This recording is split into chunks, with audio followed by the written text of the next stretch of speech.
മലയോര മേഖലയുടെ മുഖച്ഛായ മാറ്റാൻ ആലക്കോട് കാപ്പിമല റോഡ് നവീകരണം പുരോഗമിക്കുന്നു.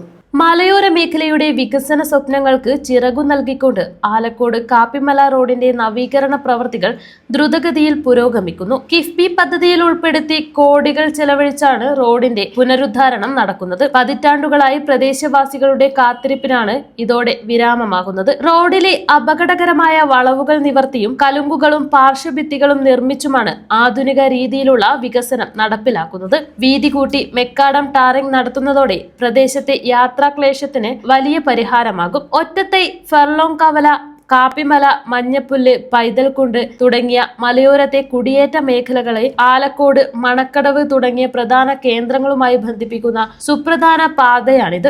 ഈ പാതയുടെ നിർമ്മാണം പൂർത്തിയാകുന്നതോടെ പൈതൽമല, മഞ്ഞപ്പുല്ല്, പൈതൽക്കുണ്ട് വെള്ളച്ചാട്ടം തുടങ്ങിയ പ്രശസ്ത വിനോദസഞ്ചാര കേന്ദ്രങ്ങളിലേക്കുള്ള യാത്രയും സുഗമമാകും. ഇത് മലയോരത്തെ ടൂറിസം മേഖലയ്ക്കും വലിയ ഉണർവ് നൽകുമെന്നാണ് പ്രതീക്ഷിക്കുന്നത്. സംസ്ഥാന സർക്കാരിന്റെ പ്രത്യേക ഇടപെടലിനെ തുടർന്ന് അനുവദിച്ച ഫണ്ട് ഉപയോഗിച്ചാണ് ഈ വികസന കുതിപ്പിന് തുടക്കമായിരിക്കുന്നത്.